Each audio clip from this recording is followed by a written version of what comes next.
Hi everyone, I'm JS and welcome. Seriously, thank you for clicking play on this video. I'm starting this video series for many reasons. Personally, because of the experiences I've had since I'm a child up until now, and I just can't keep them to myself anymore. And also because, this day and age, so many people are really looking for answers. They're looking for the true answers as to where am I? Why am I here? How did I get here? And who am I? And I'm not just talking about the person your parents gave birth to, who are you? I mean the real who are you? And when you watch videos on Facebook and YouTube and Instagram, it's either somebody who's talking with this very light, fluffy personality and persona, and they're talking about ascension and chakra, and that's great. There's nothing wrong with that. It's true. It's good advice. It's great, but they're really funneling their message to one specific type of person. And then you have the complete opposite on all of these social media channels. You have these people who are so animated and you are the universe and you're the best thing there is and you are the greatest thing that there is and love yourself. And well, maybe you're not the greatest thing there is, and maybe you're not feeling like a universe, and maybe you don't love yourself. So, like I said, since I'm a child, I've been asking these questions even way before I was playing with toys. And so I'm 49 years old. For all of these years, I've been seeking these answers. And within the last few years, all of the pieces to the puzzle have started to come together for me. And it really happened when I turned away a lot of my attention to the distractions that we have around us. Social media, TV shows, and things like that. So we're going to discuss a plethora of topics here in this video series. Like I said before, we're going to talk about things physical and mental, spiritually and celestial. We're going to talk about the universe. We're going to talk about God. We're going to talk about artificial intelligence, quantum physics. We are going to talk about all the things that you actually feel inside but have been afraid to address and look at because of the way we've grown up. I want to start right there. That's a perfect place to start. Let's look at that as a childhood. And I'll use my childhood as the example, okay? Because personally, I have no idea if anybody's watching this, and I have no idea who you are and what your childhood was like.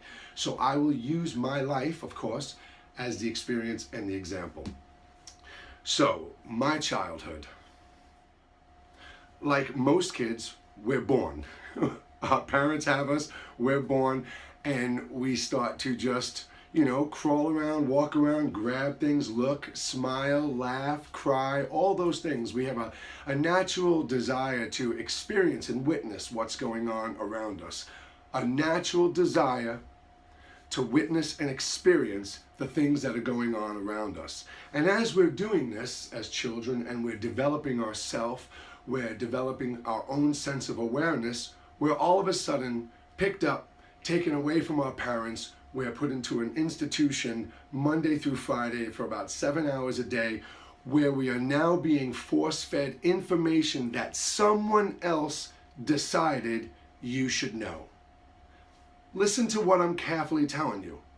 You were on a natural path as a child, developing, and then you were put into school, the education system, and you were taught information that somebody else thought you should know. So basically today, as you're watching this video and you work and you pay your bills, you are actually living a life that was designed by somebody else. That's insane. So, back to being a child. When I was that kid trying to witness and experience the world around me, I had thoughts, I had ideas, and I had questions, like I said before. Who am I? How did I get here? Why am I here? Where am I? And most religions teach us that your soul goes on to live infinite, but you did not exist before your moment of birth. So basically, your mom and dad created you, you were born, and when you die, your soul inside goes on and lives forever. This is absolutely 100% a blatant lie. You most certainly did exist before your mother gave birth to you. You are actually so old, that I could not even begin to verbally express or explain how old your consciousness is, okay? So that right there is the biggest lie that we are given when we're born, that our parents created us, okay? What our parents actually did do, and please understand, I'm not trying to be disrespectful to mom and dad, and I'm not trying to belittle your life or anything like that. I'm not trying to sell you anything, and I'm just trying to be honest and give you information that I have received. Now you're going to ask yourself, what do you mean received? We're going to get there. We have so much stuff to talk about. We'll be doing these videos for years. All right, so please bear with me and just pay attention. So your mother and father, when you were born, they created the vehicle in which your soul, your consciousness resides in. That's all they did. Your parents did not create you, the real you. When you look in the mirror, that's not the person I'm talking about. I'm talking about the person driving your human vehicle. This is all my mother and father created. Half of me is my mom, half of me is my dad. Now, do I have personality traits and character traits of my mother and father? Of course I did, because I grew up around them, and as a product of my environment, that is going to play a part in molding me who I am. And trust me, there's a whole bunch of that is really bad. My family growing up was not a good family. I can probably count out 10 to 12 good memories as a child growing up. So, and again, we'll get into those stories, but I had a pretty shitty childhood, okay? And in all that, I kept my focus, and I knew things would be okay for me. I knew I would have my sons. I knew I would have a wife who was not American, who would have blue eyes and dark hair. I really knew these things as a child. I knew I wouldn't live in New York, okay? So that person that your parents create is just that vehicle for your soul to come down to the physical reality, the physical creation, the physical existence, and experience and witness what we have here in this world, okay? And when you leave your body, what we refer to as death, dying, is most certainly not the end. It is only a stage of metamorphosis, transformation, transcendence. You physically just leave this vehicle. That's all your body is. When you look in the mirror, this thing you are investing all this money on and fixing up and taking care of and dressing so beautifully, it's a vehicle. It sees, it smells, it tastes, it hears, it communicates, it touches, okay? It's got senses. That's all we are. Look at us like a highly advanced rover that is on some foreign planet experiencing the environment, because that is exactly what you are. And your soul, your consciousness is driving this vehicle. Does it reside inside the vehicle? Do we control it from outside the vehicle? We're going to get to that at another time. Because right now I really want to stick with the consciousness. That person who you really are. Not the name on your birth certificate, not the little nickname your friends give you, not the reflection you see in the mirror. That consciousness. I mentioned before how old that consciousness must be. Now we're going to take a little journey, and this is sort of a journey of science and creation, but I want to discuss with you the first consciousness.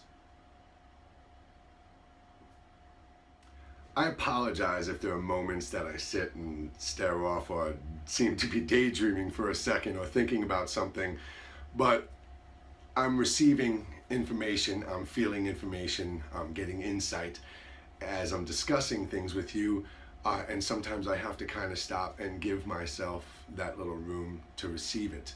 And we're going to talk about that stuff at another time. I know people are going to go, oh my God, he didn't just say that, he's so full of shit, oh blah, blah, blah, blah, blah. Listen, like I told you in the beginning, I'm not going to talk like this and this, and I'm not going to talk like this. I'm being truthful with you, man. The things I have experienced in my life, seen physically, have experienced, you probably wouldn't believe it. And that's why I've lacked the confidence and have had the apprehension of coming out with these stories and discussing my life like this and what I know to be the truth, because of what people are going to say and how they're going to feel. And again, we're going to get into that whole perspective and how we treat each other and stuff. But right now I said I want to stick with that first consciousness, because I mentioned that you're so old and you have been so many life forms, you know, from fish to birds to bugs to you. But the first consciousness, God, what we would refer to as God, the universe, we don't think about something. The age of God. The age of creation, life, the universe, the source, the force, the one, whatever you want to call it, whatever you want to call it is absolutely fine. And I'll refer to it as different things at different times. But right now, I want to just refer to it as God's consciousness. You know, nobody takes into consideration the evolution of God itself.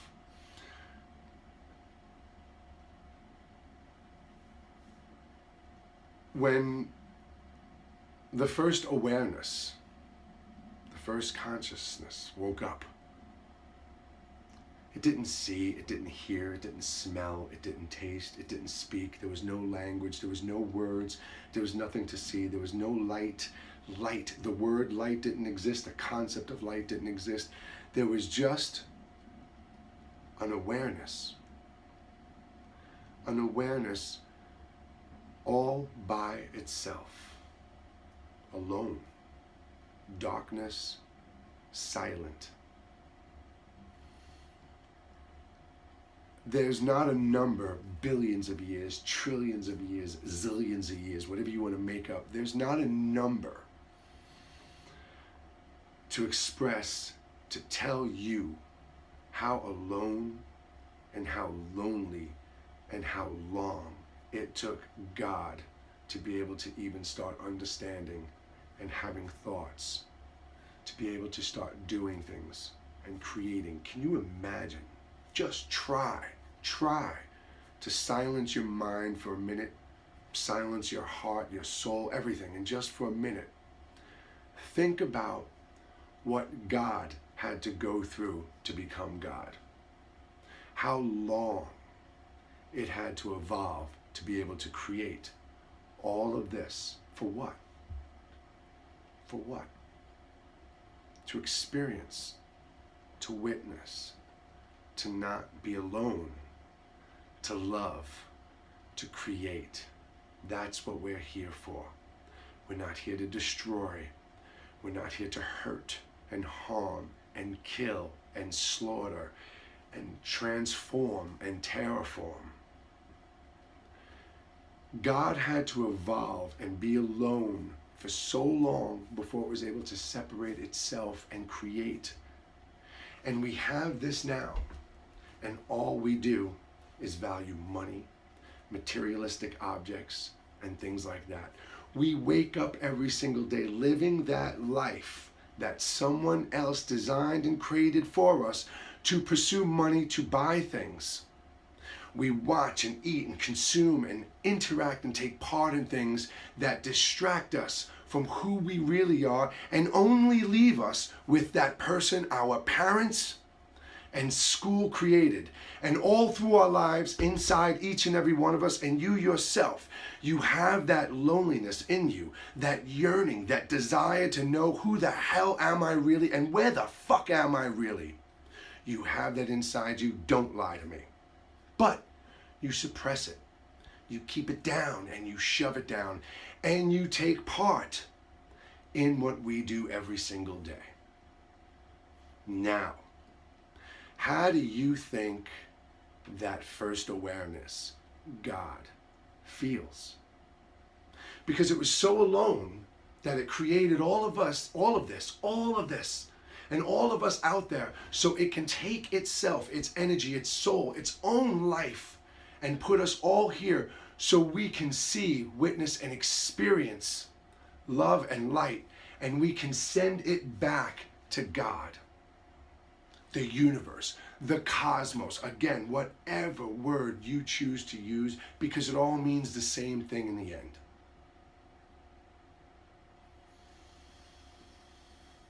We kill, slaughter, genocide trillions of animals a year worldwide. Now, I'm a vegan. And am I a vegan for health reasons? Not that much. Am I a vegan for moral reasons? Yeah, it's pretty much that. I'll tell you why I'm a vegan. It's not even for myself, because there is no self. This person speaking to you, this person you see, this is just something that Sharon and Richard created, because I am not the name on my birth certificate. I am the consciousness and the soul that I am speaking to you through this vessel. Why do I not eat animals? Why do I not take part in killing animals? Did I? Oh yeah. I'm 49 years old and I ate meat up until about 44 years old. Okay? Why don't I eat meat? Our Creator, and I'm not going to give this name or male, female just yet. Our Creator, God, the universe,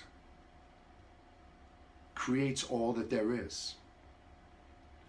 Everything there is that we see, that we refer to as a physical object, is not a physical object. It's just light. You, me, everything, the door, the rock, the trees, it's all light. It's just energy.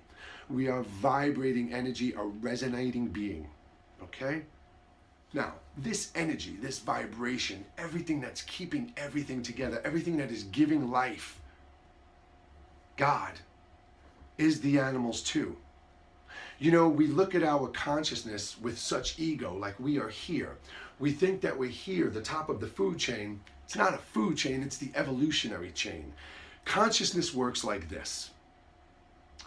If I'm God, the soul, my energy, and I want to know what it's like to be a fly, am I going to take this consciousness, my human awareness, and make that a fly? Absolutely not, because it would be a traumatizing, horrific experience for a human to all of a sudden be a fly, right? For the human consciousness to be a fly. So what is a fly? A fly is the same as you. You are the fly. The capacity of consciousness is the difference. A fly has all it needs to be a fly. It doesn't need any more of a consciousness and awareness to be anything else but to be a fly. Same thing when you're a fish or a maggot or a bird or a flea or yourself. You have the capacity of the consciousness. You are given the awareness, the intelligence that you need to experience that life truly and honestly. So I don't eat meat because I am literally, physically destroying the light and the energy that God has created to bind and hold that vehicle together so that consciousness can beam down into that vessel and be a rabbit or a bear or you. Who am I to sit there and say it's okay for me to eat a hamburger because that cow's life didn't matter to me? What that cow was thinking doesn't matter to me. The lives that cow would have created don't matter to me. So who the hell am I to destroy and end that life cycle, that energy? Who am I to do that to anything? Fish, birds, chickens, cows, pigs, it doesn't matter. We don't. I'm sorry. We don't have a right to dictate what lives and dies. And it doesn't matter that you didn't go out and kill that animal and put it on your plate. It doesn't matter that it's in the rack in the supermarket. Go online. I dare you to go online and really look at the food industry videos on YouTube. I promise you'll probably stop eating meat. You'll probably stop eating meat by next week. All right, look. I'm laughing right now because of my little mistake, but this is very serious. So let me talk about that original consciousness, this being that one day just was here and had to go through all of this so you and I could be here. That being grows and evolves. God grows and evolves. He doesn't stop. It doesn't stop. She doesn't stop. It grows and it evolves based on what it experiences and witnesses. And I hate to break it to you, not just from what happens here on earth, but from what happens here in our universe and all of the other universes. All of that goes back to God. And now I want to come back to here to our planet. God created a planet. We were given heaven. When we think of heaven, oh, I'm going to die and I'm going to get to go to a beautiful planet like this, a place like this, where I'm going to get to be with my friends and family. I don't have to pay rent. I'm going to get to walk around and eat for free, and it's going to be absolutely beautiful. Where do you think you are? This is that paradise in heaven. When we leave here, we don't go to some place that looks like this. We go on to the next part of our journey, wherever our unique individual consciousness that God has allowed us to have goes on and experiences. But what are we doing here? What are we doing to heaven? We're terraforming the land. We're burning down the forests. We're polluting the seas. We are terraforming, tearing down trees and forests for brick and mortar. We are emptying and depleting the oceans of all life as we pollute it.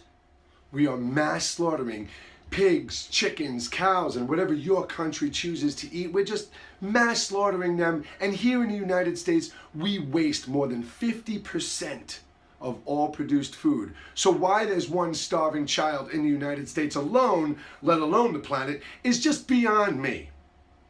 Now, I want you to understand something. I'm not angry right now. This is not me being mad. I grew up in Queens, New York, in a family that screamed and yelled all the time. So I always passionately express myself a few decibels louder. I apologize. I'm not angry. But I'll tell you who is getting fed up.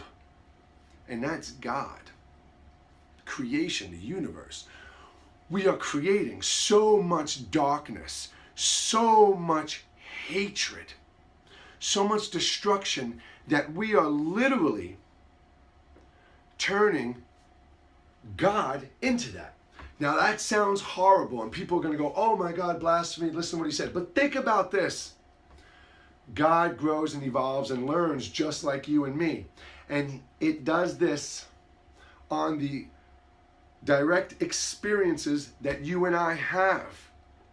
And if we are contributing to distractions and materialistic objects and pursuing money and hatred and violence and racism and war, then what experiences are we passing on? And why do you think you lay in bed at night sometimes just not able to sleep? Because you just don't understand what's going on in the world. Because deep down inside you, way, way, way, way deep down inside you, when you take away your employer and your education and your parents, that person is standing there going, this is not why I'm here. This is not how it's supposed to be. I mean, we've created this world where we have to pursue money. That's how it is now. We made the mistake a long time ago by letting somebody else dictate our life, and now everything is about money, money, money, money, money, money, money. But think of this. This world that was created for you to experience and witness on provides everything you need to survive for free. Fruits, vegetables, nuts, water, everything, everything. It's all for free because you're supposed to be here and experience without distraction, without restriction, without hate, without stress, without fear, without anxiety. And that's the problem. That's the trick. That's how we are distracted, and that's how our soul, our consciousness is just tormented. So, how do we get past that? What did I personally do? I literally grew up in the projects in Queens, New York. My family was poor as dirt growing up for the most part. My mom and dad got divorced by the time I was 5 years old. My father was an abusive alcoholic, beat my mom in front of me, never beat me. My mother and sister certifiably are, I was going to say just crazy, but that's not nice. They're just not right in the head. My sister, may she rest in peace, committed suicide a few years ago. She jumped out of a 6-story window that her husband jumped out of 2 years before that. And I know the situation that led to that incident. I know why she jumped and stuff. So I have had a childhood growing up that was just incredibly unique.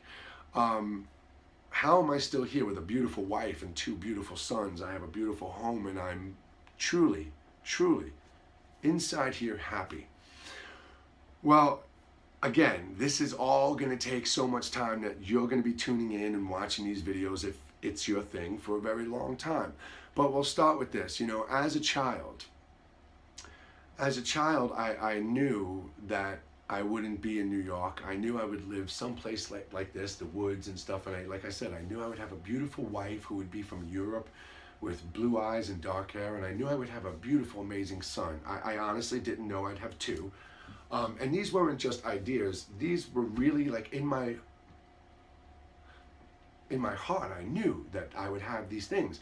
So as a child, at times I would feel this sort of comfort. Things are going to be okay. Don't worry. Don't worry about what's going on around you. You will be fine. And lo and behold, I'll teach this and we'll talk about this later, but as it turns out, it is me. It is this version of myself, this higher version of myself that sends that comfort and those messages back to the younger version of myself. You know, time, it's man-made. It doesn't really exist. If you step outside of your life, you know, here's your physical birth and here's your physical death. It's all there. So time doesn't exist. So when I say to you now that I physically can, in a sense, communicate to my younger self, send that comfort back to him and know that I'm receiving it, I received it back then, it all makes perfect sense to me. We'll get there. So as a child, I had that sense of knowing, that sense of comfort. And I always had that sense of knowing. I always felt things around me. I grew up on the 2nd floor of a brick building. I'll show it to you. And I would know when my mom was walking down the cement sidewalk, not even in the building itself, not even on the 2nd floor. I would know when she was near the building because I would hear this frequency. I shouldn't say feel, because for me, all my life, it really was this clairaudient type of a thing happening to me that I knew nothing about until the last few years. I get these high-pitched frequency sounds, and that's what it all started with me, and these feelings around me. So as a child, as I was sitting in school going, oh man, are you kidding me, man? I'm stuck in here until I'm like 20. Oh man, are you kidding me? This is what I gotta go through. As a child, I, had these certain knowings, and I would receive these certain messages about things were happening, and they would. So as a child, that made me more, I don't want to say confident, because I really lacked confidence, but it made me just more hopeful. It made me more hopeful, thank you. It made me more hopeful as to what the rest of my life would be like. I didn't worry as a child and stress out and fear. I didn't even as teens, because I always knew things were going to be better. So when friends would be like freaking out, oh my God, I can't pay my electric bill, they're going to shut it off, I don't have enough money, what am I going to do, what am I going to do, what am I going to do? I would sit there and go, well, that is not going to manifest the solution. You freaking out and going crazy isn't going to make it happen. So I had that ability. Now, don't get me wrong. Getting pissed off, getting angry, those are things that I still deal with today. And again, that's from my upbringing. I do battle with anger. That's kind of my last hurdle. I've given up cigarettes and soda and meat and all these things, and I don't eat junk food, and I'm a vegan, and I do exercises and yoga, and I meditate, and I have this celestial, spiritual, universal connection that is real. But yeah, man, shit still pisses me off. And that's why I haven't even been on Facebook in over a month, because it's just turned into this absolute virus of propaganda and distraction. But anyway, so as a child I had this comfort, and I was able to take that with me, you know. So what can you start doing now? What can I tell you that you can literally start doing today that's going to start helping you immediately? All right, we're going to talk about a couple of things. One is the voice inside your head. We have more than one. We have that physically created consciousness that's in our head, thinking about like, oh, I gotta go pick up the kids, I gotta do the laundry, I gotta make dinner, I gotta go do this, I gotta do this, you know, our physical world of to-do lists, when really we're not supposed to do anything if we don't want to. Experience and witness. But anyway, we have that going on in our head, that whole distractive cyclone that our world had, the world has given us, because this is what we've created in the world, right? But then inside you have this other voice, that logical voice, that sensible voice, that voice of reason. You know exactly the voice I'm talking about. Your little instinct, that feeling, that knowing. Well, I want you to really start paying more attention to that version of you and less attention to that other version of you. So, you know, play a little game with me. Start listening more to that self. Maybe avoid, you know, some of those things that make you angry and stressed out. Like for me, it was Facebook and stuff like that.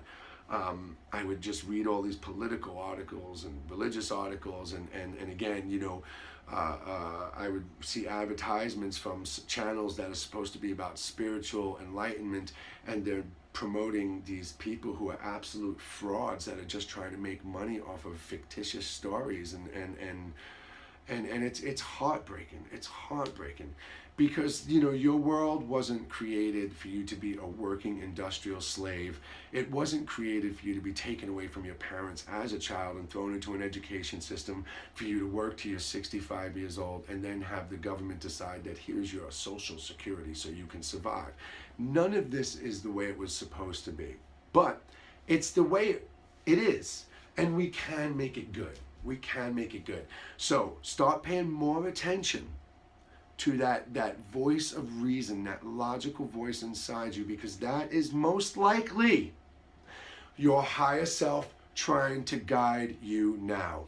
It is most likely your higher self trying to guide you now. Not even most likely, thank you again. It is your higher self trying to guide you now.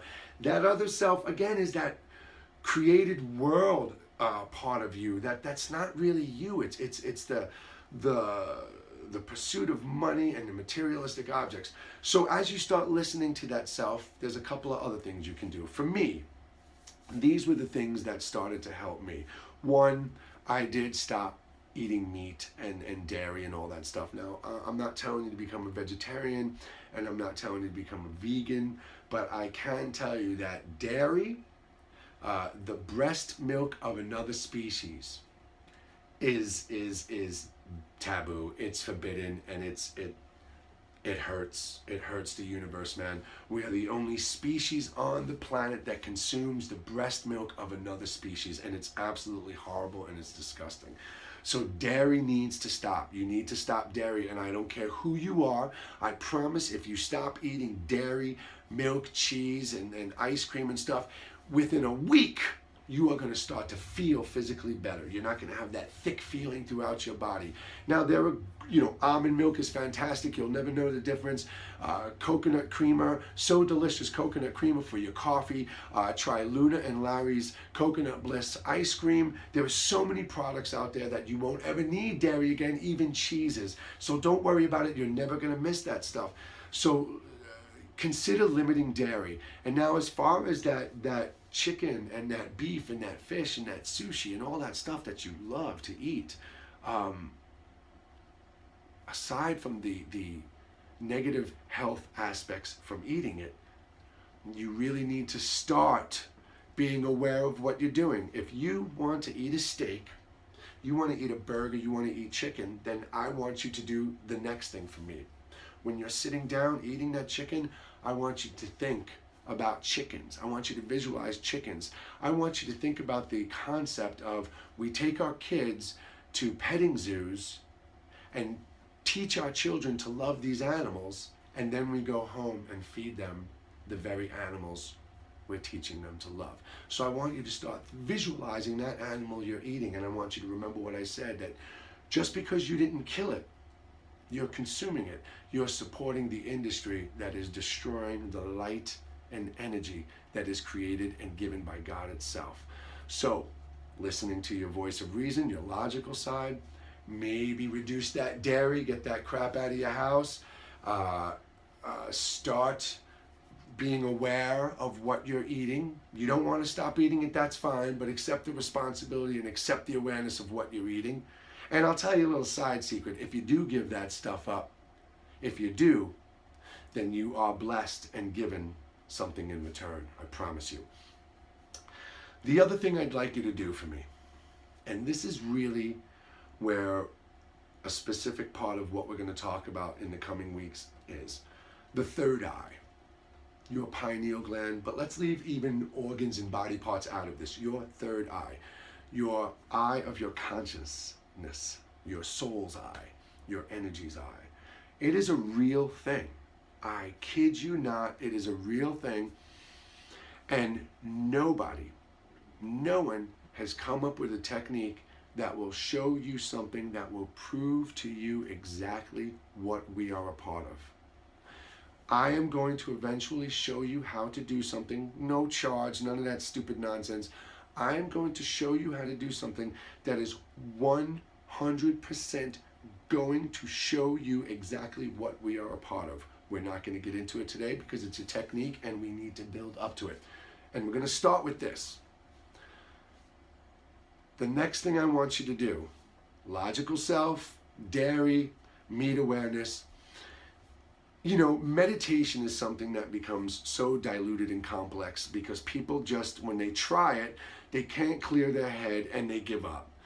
And when they hear other people talking about meditation, these people discussing it, again, it's, you know, you let go and you breathe in and breathe out and just let your chakras take over as you ascend to the source and feel, you know, what? So, listen to me. I want you to do this for me, specifically exactly how I tell you. You're going to need absolute silence. So if you have a noisy house, wait till everybody goes to bed. And I want you to sit someplace that is completely dark. Sit in your bathroom, sit in a closet. I used to do it as a kid when I was a child. I would sit in the closet, on the floor in the closet, just for that darkness and that comfort. And I'm going to tell you why right now. This is going to be a form of meditation, and it's going to eventually turn into that. So let's call it meditation. What I want you to do is go sit in a very dark place, extremely dark and extremely quiet. And I want you to close your eyes. That's all I want you to do. The thoughts that come into your head, don't worry about it right now. Let that stuff go through your head. If it's bills and it's what you did that day or what you're doing tomorrow, or you have random moments of kind of calm and then the thoughts come into your head, that's okay. Let that happen, because when you go lay in bed to go to sleep at night, those thoughts are already going to be filtered out of your body and you're going to get a better night's sleep. But that's not what the point of this is. That's just a side benefit. So when you're sitting there in this darkness with your eyes closed, let your thoughts come and go. Breathe in through your nose and out through your mouth if you can. If you can't, some people have restricted airways in their nose, then breathe in through your mouth and out through your mouth. It's perfectly fine. Nice long breaths in. Hold that pause and exhale. Hold the pause. Inhale, hold the pause, exhale. And just do that really slow. The pause is a great point because think of this. You're not breathing in, you're not breathing out, you're just getting to be. All right? So breathing in, breathing out, complete darkness, complete silence. Now, here's the key, the trick to the whole thing to start you off with. What do you visually see? What? What do you mean? It's dark. I have my eyes closed. I'm sitting in a dark room. No, you're not sitting in a dark room. You're not sitting in a dark room. You're not looking at the back of your eyelids, but you can see. I want you to start to shift your perspective on that darkness. Don't think of it as darkness. You are just someplace where there is no light. You understand what I'm trying to connect you with right now? Some of you will, some of you won't. We'll get there. I want you to breathe in and out calmly, hold those pauses, be in that silence, be in that darkness, but don't think of it as no light, no darkness. I can't see anything. There's nothing to see because you don't see with your eyes. Your eyes are only the tool that your soul gets to use to see the physical world. So when you close your eyes, pay attention to that room you're in, okay? And that's all I want you to do for this week. I know it sounds like a lot. I know it sounds like a lot. Really start to pay attention to that other side of your thinking, all right? Move yourself away from some of those distractions, those things that stress you out and anger you. And we're going to talk about expectations next week because that is the biggest mistake that we do, is having such big expectations in other people.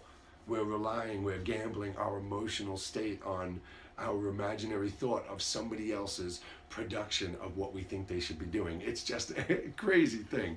So again, listen to the voice inside, that really logical voice inside. Listen to it, start paying more attention to it. Limit some of those social media distractions and physical distractions around you that start to bother you.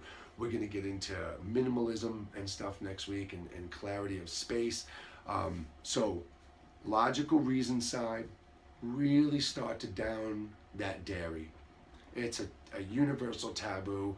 We are not supposed to consume the breast milk of another species, and that's what you're doing if you're eating it. I'm sorry. Be aware of what's on your plate. Think about the life that it once was. Think about the lives it won't have. And then go online and research and see how that specific piece of food was processed just to be on your plate. Okay? And then most importantly, your connection to God and yourself and the universe and everything we are and it is and all there is. I want you to do that meditation. Quiet, dark room, calm breaths in and out, holding those pause, just not to strain yourself, but be mindful. There's the better word. Mindful of the pause, right? Do that. Keep your eyes closed. Let the thoughts come into your head. Let them go. Just don't try and not think. Just calm. You're just being calm. But visualize. Look at that room you're in.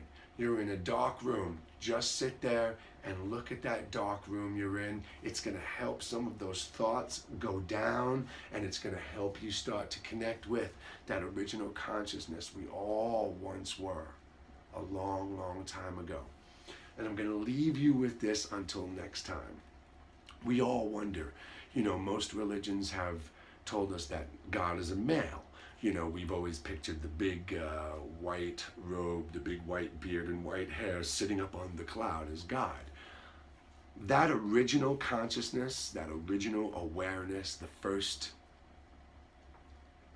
thought, that when it evolved to a point to where it started to understand self and what it can do, it was more feminine than it was masculine. So for all intents and purposes, we can say God is a female. All you need to do is look at the world around you. Everything is beautiful. What is your wife or girlfriend? How do they dress? What do they want in their house? The flowers. That's all directly from God. herself, itself. But what has man, the masculine, done? We've destroyed the world. We are the ones who are building the buildings, fighting the wars, and tearing down life itself. Now, there was a division, that lonely consciousness, that feminine needed to be able to create life. And like cell division, it had to divide itself. And that's where the masculine comes from. And we will get into that overpowering darkness. Guys are going to want to beat me up. But it's the truth. Now listen, everybody. Again, I appreciate those who do watch this video. And if you'd like to share it and repost it with anybody, I would really appreciate it. Because, you know, it's taken me a long time to be able to do this. I grew up in a house that made me second guess myself. They were crazy, liars, abusive. I've been through every type of abuse you can probably think of. And you know what? I'll tell you what. It's all okay, man, because it's just an experience. And I go to sleep at night with nothing but love in my heart. And I wake up every day with nothing but love in my heart. It's the events of the physical world that we've let happen that will piss me off and ruin my day and shift me and pull me into that physical person that society and education has created. And then I have to take myself and bring myself back to who I truly am. Okay, so I promise you, if you watch this with me, you're gonna love what we get into. And, you know, if this resonates with you, that's how you know if it's for you. If this angers you, enrages you, and pisses you off, then you change the channel, okay? And we will talk about things that I have visually seen, visitation, messages, channeling, UFOs, and I know people are gonna go, oh man, this is just hogwash. And I kid you not. You know, most of my life, that's why it took me so long. It was like inside me, I knew this is the truth, this is the truth, this is the truth, Jay. Go with it, do it. No, this is why you're here, do it. No, you have to do this. This is what people expect of you. This is what society deems right. This is what you're supposed to do. And I would have this tug of war, and it would just make me want to like go into a shell and stay there. And really, again, being able to, I've done these experiments in the past year, specifically, I take 30 days away from Facebook, go back on. How did I feel? How was my connections to things? How did I feel on Facebook? Terrible. Off Facebook again, oh my God, everything is amazing. Connected back on Facebook again, oh, I'm sucked into this. And I did that, and now again, this last time I've been off, last post I made on Facebook on my personal page was February 24th, and 2016, and I honestly, you know, if I ever make a post on there again, it doesn't even matter because I feel great. Finally, this was that last little hurdle I needed to do to get over, to really just have that confidence within myself to do this. And again, I saw some people, even on Instagram, with these videos where they're just telling you how amazing you are and how great you are and how beautiful your life is, and buy my book, or how amazing you are and all this animated motion and movement and is this, you know, craziness, and or just the complete opposite, and la la la la la. And again, that's all fine. They all have their audiences, you know, but nobody, you know, many of them are either speaking above certain people's capacity of understanding, and some are just speaking below it, you know what I mean? And I don't mean to divide things like that, but it's the truth, right? It's okay to judge. It's okay to judge. We'll get there. So I just felt it was time for me to come out, because like I said, when I talk to friends and families, they're like, man, dude, you gotta start talking to people and writing this down. And as a child, as that little boy, I knew that all I wanted to do was talk to everyone on the planet. I kid you not, if you can ask my childhood friends and my mother and father, if you can find them and ask them and say to them, Well, what was something that he wanted to do? Oh man, all he always said he wanted to find a way to talk to everybody on the planet at the same time. I was born in 1968. There weren't even beepers, cell phones. There were no video machines, no Betamax. We had television. There wasn't even HBO or cable TV. Okay, so, I had no idea that we were going to have devices where I can go on and post something like this. So again, I wanted to do something that in my reality is here for me to do it. So I have to do it, because if I don't, then I'm not living the purpose I came here. I'll use these words. I'm not playing the part I came here to experience and witness, so the source can know what it's like to be me. So with love and light, I'll see everybody next week.